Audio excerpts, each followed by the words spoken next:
And we're good to go. All right, great. So again, welcome everyone. My name is Jared Logan. I use he, him, his pronouns, and I serve as one of the assistant directors within New Student and Family Programs, specifically working with our orientation leader, recruitment, training, development, and supervision, as well as our family programming. And good morning, y'all. My name is Grant Mitchell, and I currently serve as the first-year graduate assistant with New Student and Family Programs. I use he and his pronouns, and I'm currently also a graduate student at Florida State. So super exciting to be with all of you today.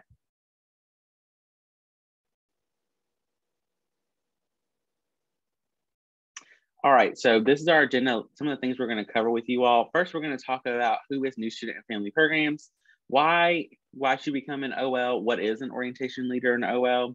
We'll talk a little bit about the 2022 orientation team. We'll talk about requirements, commitments, compensation, all those fun things.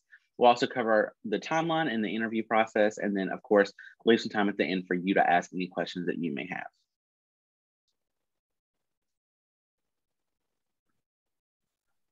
So just to explain a little bit more about the orientation team in general, we are housed in New Student and Family Programs, which is a part of the Division for Student Affairs at Florida State University. Our mission is to assist new students and families in their transition to Florida State, and we do this through a variety of partnerships, programs, and resources, one of those being orientation. Our overarching vision is to create that welcoming and inclusive transition for new students and their families. And so one of the biggest ways we do that is through orientation that takes place throughout the year, but mostly during summer semesters, welcoming new Noles to campus. And these are just a few of the wonderful humans you will see as a part of our orientation team. We are a smaller office, and just like we enjoy saying that our orientation team acts as a family in a unit, we believe our office does the same. Allison Leach Hughes serves as our amazing director. You have Jared and I working together to supervise our orientation team, and Jared also supervises family programming and a variety of other things within our office. John Tilley serves as our additional assistant director with Lindsay Ramos, another graduate assistant, and they primarily help coordinate different things around our office, including Chart Your Course, which are first-year courses available to new students on campus to support their transition. And then we have our amazing program associate, Irma Clem. She is a gem and makes sure that orientation stays up and running each day. But you would definitely be interacting with these folks throughout your time as an orientation leader. So the big question is, what is an OL, or what is an orientation leader? So OLs welcome incoming students and their families to Florida State through a semester of relationship building, leadership development, and training. And we do this mostly in the spring through our leadership development class, which we will cover a little bit more with you all in a little bit. And really are there to create a positive and informative home for our new Noles and their families. A big thing we always like to point out about the orientation leader position is that we strive to embody the intellectual, cultural, and social diversity of Florida State. What that means is we want our orientation team to be representative of the students here and the community here at Florida State.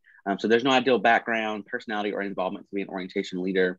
Whether you are a first-year student and this is the first thing you're getting involved with, whether you are a third-year student and this is maybe your second thing you've been involved with, or you are already well known on campus, we want that on our team. And we want all identities, whatever you look like, whatever identity you represent, your major, hometown, anything like that, we want that to be a part of our team. I mean, that's something we're definitely looking for as we go into our interview processes. We told you a little bit about what an orientation leader does, what our office does, but why should you want to be a part of this team and environment? First, it is an amazing opportunity to learn and grow as first a campus leader, growing into leadership across campus and finding the passionate things that you want to be a part of at Florida State. And also as a human being, we each come to our team as different people, like Jared was saying, with different backgrounds, interests, hometowns, identities, communities. And we come together in that hoping to learn and grow together and also to support one another. You get to welcome the class of 2026 and their families. Seems super weird seeing that number out on the screen since we just spent a whole summer welcoming the class of 2025, but you get to welcome thousands of students and families to campus. This last class was actually the largest that's ever come to Florida State. And so it's an amazing opportunity to not only meet the people that are joining our university, but also a chance to pour into them and make them feel like they are supported through their transition. It is a resume builder. I will say that orientation leader means a lot, whether your resume is being seen by campus partners and different organizations across campus. They know what being an orientation leader means and the parts of this job that prepare you for any role that you're going to enter. And even when you're leaving campus, it is a great professional development opportunity, no matter what field you're going into. And we add that and more on because I think that when most of our OLs reach the end of their time with orientation, they don't even see it as something that is just on their resume, which is kind of an amazing part of the experience, is that you are growing professionally, but you are also growing as a human and getting poured into so much from that experience. It is a paid campus job, so our orientation leaders are paid throughout their time of work in the summer, and we'll talk a little bit more about camp compensation momentarily, but you are doing hard work and you deserve to be paid for it. You get to share your own Florida State story. Everyone is coming into this with a diverse array of their own experience and background. And so wherever you are, what has brought you here, where you are going, the things you care about, the highs and lows of your time and journey here, we know those are still unfolding, and parents, family members, students want to hear those things as they send their own students off to campus and as students join Florida State. Your Florida State story is one of the most important parts of your orientation leader journey, and we are excited to share in that with you. And then one of our favorite sayings is that first you become a part of it, and then it becomes a part of you. First, you are joining this team and choosing to get to serve in this capacity, and we are so lucky to be joining you in that. And then this team is going to become a part of not only your time at Florida State, but hopefully will shape parts of your life and yourself going forward forever. And that is something we really like to see happen with our orientation leaders, because we want you to get everything out of this that you can. And then finally, it's fun, with 2 exclamation points, because it is a lot of fun. We say that we are a fun office for all the hard work that we also do. So we are always getting the job done, but it does not come with does not miss out on all the enjoyable moments that it should. So if that was just a little picture into the why, we hope that you do consider all these things as you start your application and submit it today. So want to talk a little bit about the 2022 team. So we are looking to hire between 49 and 50, mostly 49 orientation leaders to have a team of 50. We have one team leader. Her name is Caroline Owen, and she is so excited to meet this incoming team and to engage with you all. You will see her during the interview process. So again, looking to have a team of about 50 orientation leaders to represent our team. And so a little bit about what the team leader role is. What a team leader is a returning orientation leader that has been on the team previously and is now coming back in more of a leadership role. So they will help mentor, support the orientation leaders, but also serve as orientation leaders. So they'll also have small groups similar to the rest of our team. They just start with us a semester early, do some additional training, and help prepare what the team will look like. But the main thing is we are one team. We are one orientation leader team. We are one new student family programs team, and we function as such, and we make that a really big point in how we do our work. Here on the screen, you'll see our 2021 orientation leader team.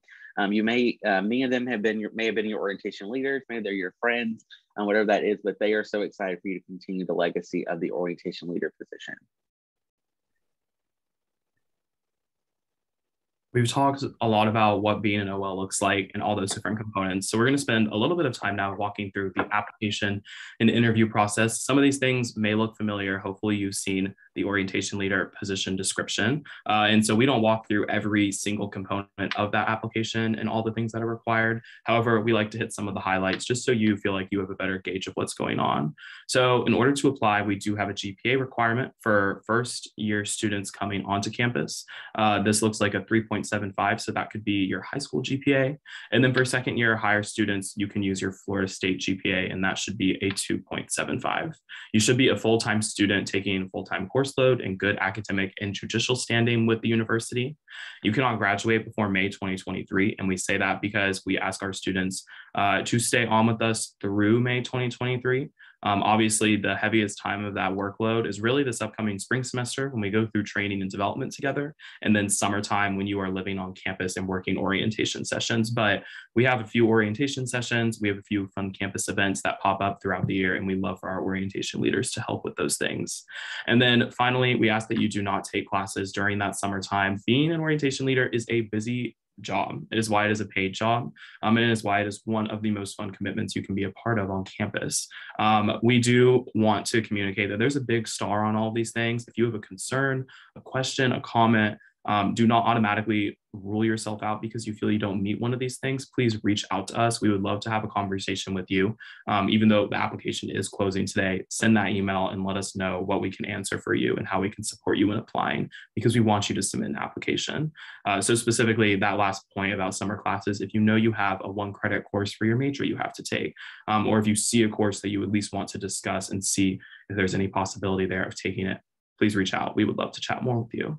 And then finally, those employment hours really vary depending on the structure of orientation session. So we don't have the exact picture to give you of how many hours you are working. It is a very fair amount, but depending on whether we're working primarily in-person sessions, which is what we're planning for right now going into next summer, and all of our in-person training versus the occasional online work, we've definitely seen a little uptick in how we like to do virtual things sometimes as well. You'll work different amounts throughout that contract period, and we'll talk a little bit more about what those commitments look like in the next year.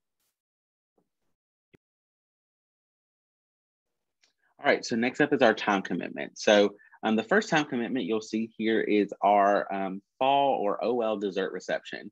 And this will take place on November 29th from 7 to 9 p.m. And this is the first time that our 2022 orientation leader team will be together.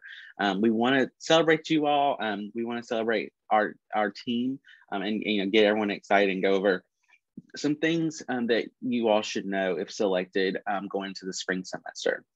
Going to the spring semester, the rest are really spring and summer. So the first piece is the OL retreat.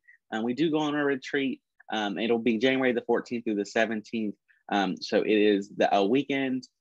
We will leave on a bus from campus and go to Panama City Beach and spend some time together. Again, this is our chance to really engage with each other, get to know each other a little bit better. One of the things that we really push within New Student Family Programs is the me, we, they kind of motto. So this retreat really is time for the me. So that would be you, learning about yourself, learning about who you are, your identities, your leadership style, and how you bring yourself into the team. And it helps us get to know you as well, not just New Student Family Programs professional staff, but the OL team as a whole. Moving into the we piece, that's what leadership development training is. So leadership development training, again, starts in spring, so in January, and it'll be on Wednesdays from 8 until 10 a.m. This is our time to really chat with you about those concepts around leadership. So talking about leadership styles, conflict management, kind of hitting those bigger pictures of how you're gonna be able to do your role. That will be coupled with our weekly Strike Squad meetings, which will take place on Mondays from 8 to 10 a.m. And that will be with Caroline, myself, and Grant in some capacity. Just for you to have that conversation of what you talk about leadership development training and how do you apply that to your role. So in these, we'll talk about, now she knows information, how do you do this as an OL in the summer, leading small groups, doing whatever you happen to do for that day. Both of these are really important to the orientation leader experience. Again, since it gives you the chance to really get a picture of what you're going to experience, and it gives you a chance to engage with each other as well as New Student Family Programs as a whole. The next piece is the Southern Regional Orientation Workshop, or SRO. This is a conference that we attend as an office, and it will take place March the 4th through the 6th. And it is at the University of South Carolina this year. Again, it is just a chance for orientation leader teams from across the Southeast to get together. So think about all the states from Kentucky all the way down over to Mississippi and then back over to Florida. It encompasses all those states. So orientation leader teams, as well as any transition teams that do welcome program as well, will come together. And it's a really cool chance for us to engage, to learn with each other. There's some dancing that happens. It's really fun. We do cheers and chants, right? But at the end of the day, it is a great chance to be in community with other orientation leader teams, to learn about them, to learn about their programs. What are they doing? What are some things that you want to do? There's opportunities for you to present if you want to do that, as well as go see other presentations put on by professionals and other orientation leaders. So before we go to SRO, we do want to have some practices, again, to learn some of those cheers and chants and get excited and get a better understanding of what it is. And this will take place on Thursdays from 5 to 7 p.m. Again, similar to what Grant had mentioned, some of these have asterisks by them. If you have questions about them, please feel free. Do not let that stop you from applying. We are happy to talk through those pieces with you. The next piece is really the bigger piece, right? So the summer live-in orientation dates. So we will have our orientation leader team join us on campus starting May 9th through mid-July. So we will have you all staying on campus with us. We'll talk about a little more of that in our compensation, but you'll all be staying on campus if selected. And we will start, again, what we call training camp. So really doing those last minute logistics pieces tied to orientation, getting you set up, making sure you have the information and items that you need to be successful in your role. And then we'll do orientation. We say mid-July because depending on the year, it's how many sessions we have. So that's really dependent on that. I also share that throughout the summer, there historically has been some breaks, maybe like a couple of days. We don't have sessions that if you need to travel to do certain things, you can do that. The next piece is our August orientation sessions. Grant mentioned this earlier. We do some August orientation sessions. And those are really like the week or two before classes start and into the first couple of days, potentially, as well as Welcome Week or Welcome FSU programming. We talked about Ask an Old programming, first day photos, things like that. Those are pieces that our orientation leaders will help us do. And again, asterisk, all dates are required and subject to change. So we do have position descriptions on our website. We will share that link at the end if you need to go back and look at that. But they are subject to change because, sometimes times change, sometimes dates change depending on things that are outside of our control. But did want to provide a little overview of time commitments as we continue through our session. We know there are more than a few things up on your screen right now. Hopefully they may look a little familiar because you've reviewed some of these commitments on your own in completing an application. But I think we and most likely hear from many of our orientation leaders when talking about these time commitments that they look like a lot on paper, but when you are in the middle of them, it is just exciting to get to do these things with your team, but also to be doing this role. And so it does not feel like it is a list that you are just completing.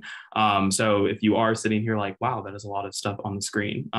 It is a job, it is a big job, but it's also an amazing leadership role. And it gives you so many opportunities to engage and spend time with other students, gaining so many things from that. So please know you are more than qualified to be doing this, and we are supporting you every step of the way through that. And like we've been hitting on, it is a job. So to talk about some of those compensation elements, we pay our orientation leaders at $10 an hour throughout the summer sessions that they are working through, and they are provided full housing accommodations during that time. So from the start of May training camp through those end of July orientation sessions, you are housed on campus free of cost.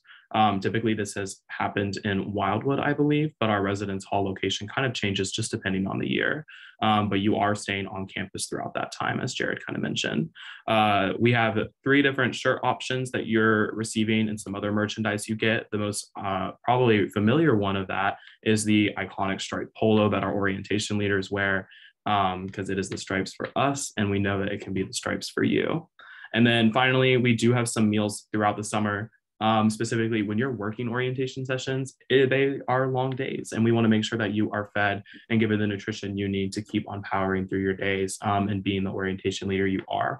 So you do not have to worry about feeding yourself throughout those sessions. And then during training camp, we also provide some other meals. This list is kind of constantly being adjusted, added to, and we make sure we provide more details on those things as they change. But this is kind of the bare compensation things that you should definitely know about going into this job.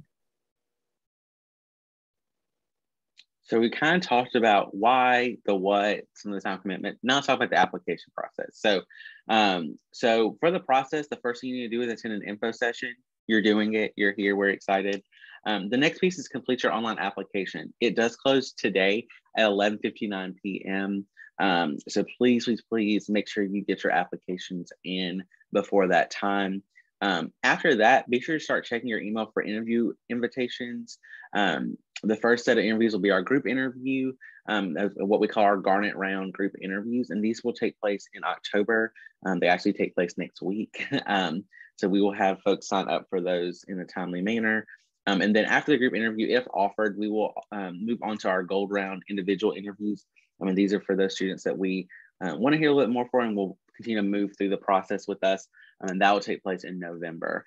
So the next thing, Grant will go a little bit more in depth about some of those dates as well. Just to review some of those dates really quickly, like Jared said, our applications are due tonight at 11:59 p.m. So make sure that you are getting those in. If you have friends or anyone else that are also interested in applying to serve as an orientation leader and they have not yet attended an info session, but they're like, oh gosh, like I guess I can't apply, please encourage them to reach out to us. We would love to get them the information they need to apply successfully. But make sure you're getting your app in and starting this today. Those group interviews are going to take place in the middle of October. Hard to believe we're in the middle of October, but it's happening. It's fall, y'all. So between October 11th and the 14th, we'll have group interviews happening. And then those are followed by a brief break, and gold interviews, or those individual round interviews, will be in the beginning of November. So from November 1st through November 10th. We typically try to notify our orientation leaders of their position acceptance around mid-November. So there's a little bit of space there, and then they are asked to sign a student leader contract by that time. But we want to make sure that you have time to consider whether you want to accept this position and whether it is the job for you. And then we mentioned this a little bit earlier, but we like to welcome our team at a welcome dessert reception. This is the first kind of event we get to do as a team, so it's really fun. And that is on November 29th at 7 p.m. And it is our first kind of mandatory date, and really the only mandatory activity outside of interviews you have for fall semester. But it's that first time the team gets to be together. And really, that is our information. So we did want to give you all our email addresses. Feel free to reach out to Grant or I with any questions that you may have. For the second time, we'll go to the next slide. So in case folks do need to run, and then we'll come back to answer questions. We want to make sure that you attended, right? So we want to make sure your attendance is marked. So we just ask that you quickly scan this QR code. It's a quick Qualtrics survey. We just need your name, your email address, and then what session you attended. And the sessions will be marked on there. You just do those quick 4 things and hit submit. And that way we can cross-reference those that have attended an interest session with those that have submitted an application. As part of the application, there is a passcode or a password at the very end. And that passcode is OL2022 or OL2022. Again, that's capital O, capital L, 2022. So at the very end of your application, it'll ask for that. Please import this and hit submit. It'll say thank you, and your application will be submit, and you'll be good to go from there. We'll give a few more seconds for you to scan the QR code, but we are happy to answer any questions that any of you may have. I'm going to go ahead and stop the recording now,